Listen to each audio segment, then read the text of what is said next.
Assalamualaikum warahmatullahi wabarakatuh. Perkenalkan, nama saya Melianita Kurota Ayun, kelas 4B Pendidikan Biologi Fakultas Keguruan dan Ilmu Pendidikan, Universitas Muhammadiyah Profesor Dr. Hamka. Di sini saya akan menjelaskan mengenai pemikiran Syekh Muhammad Naqib Al-Athos. 1. Ada metafisika Islam. 2. Ada hakikat manusia. 3. Pendidikan Islam. 4. Islamisasi pengetahuan. 5. Sekularisme. Metafisika Islam merupakan sistem yang menerangkan hakikat realitas yang sebenarnya melalui penggabungan akal dan pengalaman dengan tingkatan-tingkatan yang lebih tinggi yang berada pada tingkatan suprarasional dan transempirikal kesadaran manusia. Hakikat realitas memiliki dua aliran pemikiran. Yang pertama oleh para esensialis yang diwakili oleh semua filosofis serta sebagian teolog muslim. Yang kedua oleh para eksistensialis yang diwakili oleh para cendekiawan sufi. Pemikiran Syekh Muhammad Naqib Al-Athos adalah realitas adalah eksistensi mutlak yang tidak lain adalah kebenaran yang merupakan salah satu aspek dari Allah. Konsep dari realitas Tuhan dalam metafisika Al-Athos itu adalah membawa implikasi yang jelas terhadap konsep, kandungan, dan metode pendidikan Islam. Al-Athos menegaskan secara khusus bahwa pengetahuan mengenai Tuhan disebut makrifah, bukan al-ilm. Tuhan yang diketahui itu bukanlah Allah sebagaimana dia dalam dirinya sendiri, yaitu esensi Tuhan yang tertinggi yang menghimpun semua nama-nama dan sifat-sifat Asmaul Husna, melainkan Allah yang dipahami sebagai Rob dan Lilah, yaitu Tuhan alam semesta. Yang kedua ada hakikat manusia. Menurut Syekh Muhammad Al-Athos, manusia adalah makhluk yang sempurna dengan fitrah yang dimilikinya. Manusia adalah binatang yang rasional karena manusia memiliki kelebihan akal untuk menalar. Manusia sebagai wadah atau tempat bagi segala sesuatu yang intelligible dan dilengkapi dengan fakultas ruh, jiwa, hati, dan akal. Yang mana manusia memiliki dua sifat ganda. Yang pertama ada jasad atau jasadiah, yang kedua ada ruh atau ruhaniyah. Al-Athos menegaskan perbedaan model dari kesatuan manusia, yaitu ketika bergelut dengan suatu yang berkaitan dengan intelektual dan pemahaman adalah intelek. Ketika mengatur tubuh disebut jiwa. Ketika sedang mengalami pencerahan intuisi disebut hati. Dan ketika kembali ke dunianya yang abstrak disebut ruh. Pada hakikatnya, ia aktif memanifestasikan dirinya dalam keadaan-keadaan ini. Jiwa manusia memiliki dua macam. Yang pertama ada jiwa rasional, yang kedua ada jiwa hewani atau badan.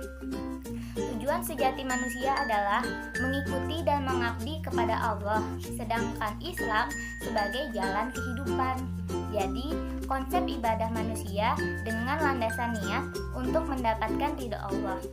Pendidikan Islam memiliki arti umum bahwa pendidikan adalah proses perubahan sikap dan perilaku melalui upaya pengajaran dan pelatihan. Dalam Islam memiliki 3 unsur. Yang pertama ada pengasuhan yang baik, pengajaran, dan pengetahuan. Menurut Syekh Muhammad Al-Athos, pendidikan Islam adalah suatu proses penanaman sesuatu yang bertahap dalam diri manusia yang berupa pengenalan dan pengalaman. Tujuan pendidikan adalah untuk memperkuat kepercayaan, sikap, ilmu pengetahuan, dan keahlian yang bermanfaat bagi masyarakat. Islamisasi ilmu pengetahuan. Pengetahuan mempunyai berbagai cabang. Salah satunya adalah pengetahuan dan ilmu atau sains. Berdasarkan definisi Al-Athos tentang ilmu dalam sudut pandang epistemologi, adalah sebagai sampaian makna sesuatu terhadap jiwa dan sebaliknya. Yang dimaksud dengan makna adalah makna yang benar dalam pandangan Islam tentang hakikat dari segala sesuatu yang ada pada realitas sesuai dengan konseptual Al-Quran. Pengetahuan. Kedudukan utama dan peran penting pada pengetahuan adalah Al-Quran, karena di dalam Al-Quran meliputi hakikat pengetahuan sebagai keseluruhan.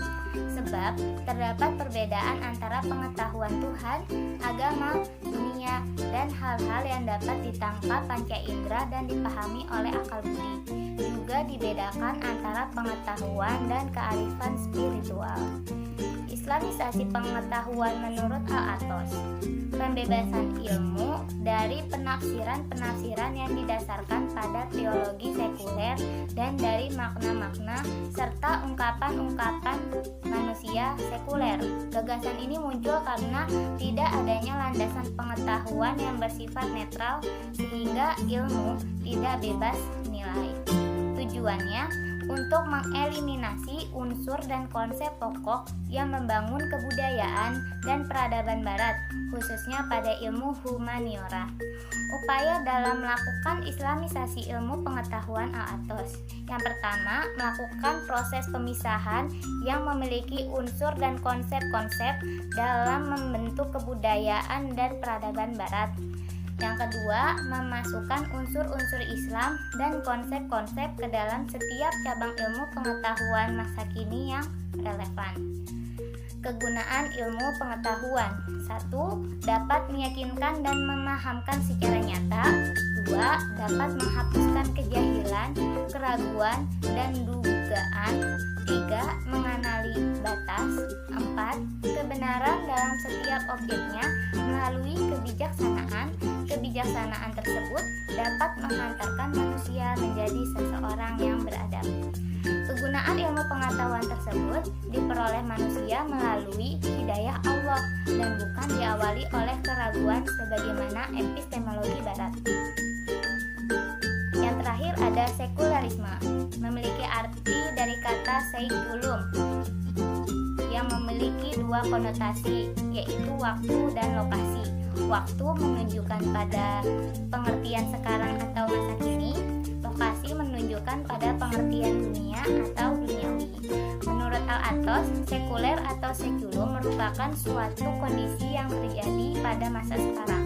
Maksudnya yaitu terlepasnya dunia dari pengertian-pengertian religiusmu.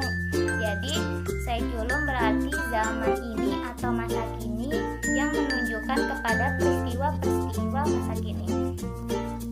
Asal-usulnya yaitu dulu sekularisme muncul pada tahun 1846 yang digunakan pertama kali oleh George Holyoake.